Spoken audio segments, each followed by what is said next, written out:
بسم الله الرحمن الرحیم. حامد و مصلی.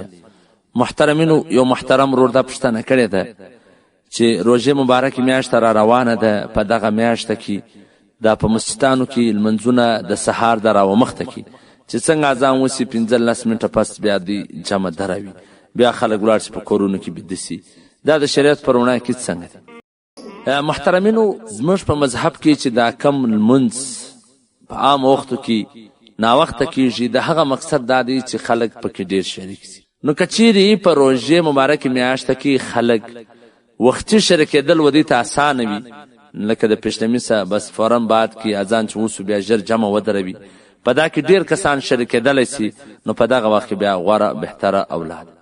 علامه مفتی خالد سیف الله الرحمنی صاحب خپل فتاوا کتاب الفتاوا جلد نمبر 2 صفحه نمبر 123 هغه لیکلي دي چې د سهار د لمانځه وخت د صبح صادقه سبات کې شروع کیږي او د روژه مبارک په میاشت کې په اول وخت کې ادا کا چې وخلکو ته سہولت وي، ځکه په دغه وخت کې زیات خلک په جماعت کې شریکېدلی سي. نو په دې کې اس حج نه دی، باید دغه وخت کچيري دغه لمونځ په روژه کې وځنډول سي، نو خلک پېشلمۍ وکړي بدي سي، بیا و هغو ته د جمع لپاره کښېنستل مشکل سي، نسي راپورته، نو بیا دغه د جمع لمونځ ځین قضا سي. ځکه چې احنافو کې چې کم تاخیر افضل دی، هغه دغه وجه چې خلک ډیر پکې شریکان سي. نو که په اول وخت کې دغه مقصد حاصلېدلی سي، نو بیا په اول وخت کې دغه لمونځ کول بهتره دی. په حواله سره د مراکل الفلاح مع تحتوی صفحه نمبر 121.